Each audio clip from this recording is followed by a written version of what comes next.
गांधी ने अपना बड़ा दिल दिखाया। राहुल गांधी ने मध्य प्रदेश, हरियाणा, दिल्ली तक के चुनावों में हाथ को आगे बढ़ाया, लेकिन अरविंद केजरीवाल समेत इंडिया गठबंधन के दूसरे नेताओं ने राहुल गांधी की एक ना सुनी। और तो और गजब तो तब हो गया जब अखिलेश यादव, ममता बनर्जी समेत तेजस्वी यादव ने दिल्ली के विधानसभा चुनावों में आम आदमी पार्टी को सपोर्ट कर दिया।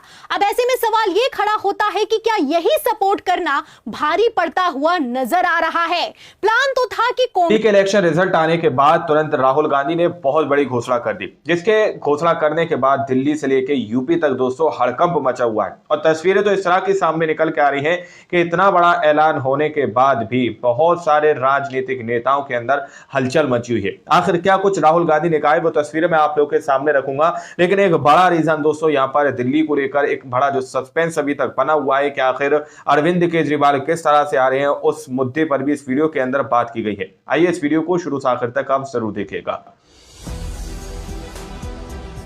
राहुल गांधी ने अपना बड़ा दिल दिखाया। राहुल गांधी ने मध्य प्रदेश, हरियाणा, दिल्ली तक के चुनावों में हाथ को आगे बढ़ाया, लेकिन अरविंद केजरीवाल समेत इंडिया गठबंधन के दूसरे नेताओं ने राहुल गांधी की एक ना सुनी। और तो और गजब तो तब हो गया जब अखिलेश यादव, ममता बनर्जी समेत तेजस्वी यादव ने दिल्ली के विधानसभा चुनावों में आम आदमी पार्टी को सपोर्ट कर दिया। अब ऐसे में सवाल ये खड़ा होता है कि क्या यही सपोर्ट करना भारी पड़ता हुआ नजर आ रहा है? प्लान तो था कि कांग्रेस को कमजोर किया जाएगा, लेकिन राहुल गांधी ने ऐसा दांव चला है कि यूपी से लेकर बिहार तक हड़कंप मच गया है। सवाल यह किया जा रहा है कि क्या राहुल गांधी इंडिया गठबंधन से अपना नाता तोड़ने की तैयारी कर चुके हैं? बताइए, सवाल का जवाब यानी इंडिया गठबंधन कांग्रेस ने क्या घोषणा की है उस पर भी आएंगे, लेकिन उसके पहले कांग्रेस ने कैसे आम आदमी पार्टी से अपना बदला ले लिया है, खेल समझिए। जैसा कि आप जानते हैं कि हरियाणा के विधानसभा चुनावों की अगर बात की जाए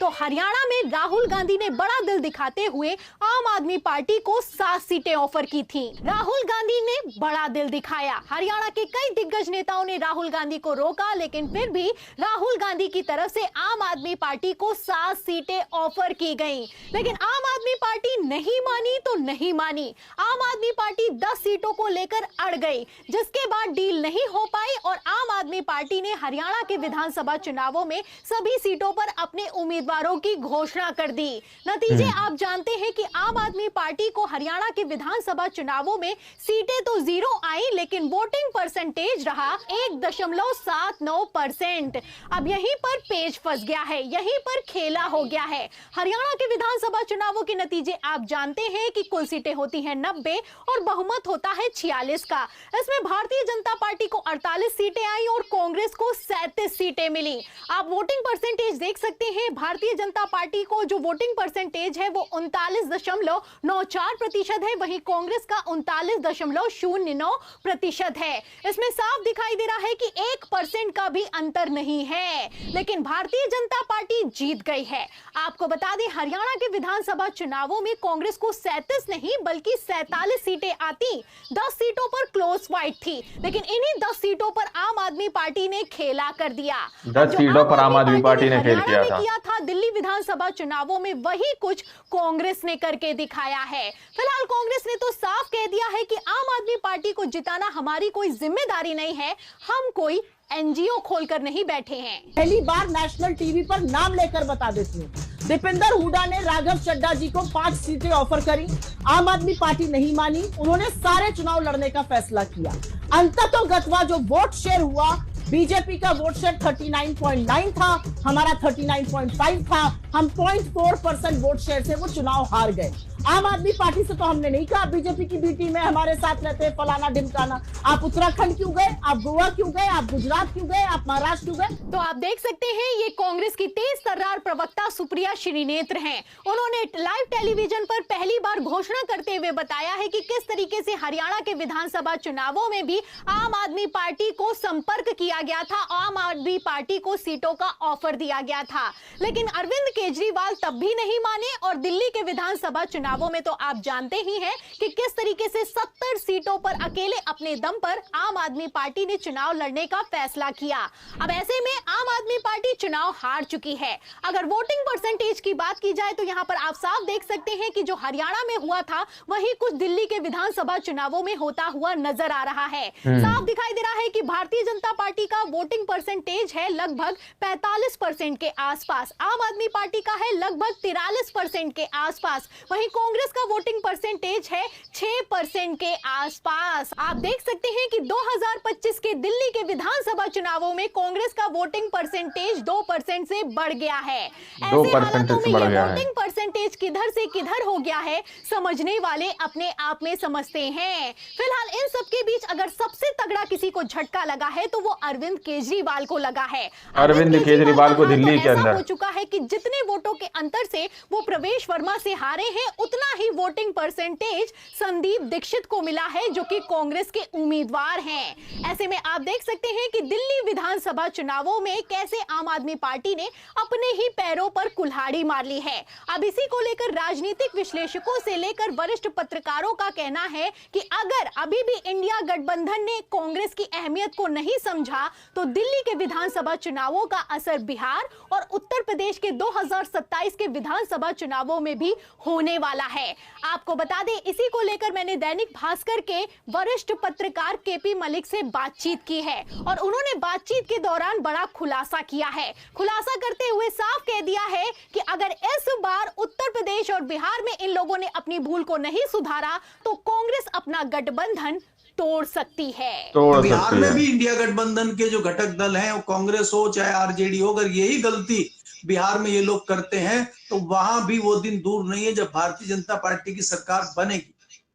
अगर लालू के साथ मिलकर कांग्रेस नहीं लड़ती है तो दिल्ली की सेम तस्वीर आपको बिहार में दिखाई देगी और उसके बाद 2027 में यही तस्वीर आपको उत्तर प्रदेश में दिखाई देगी।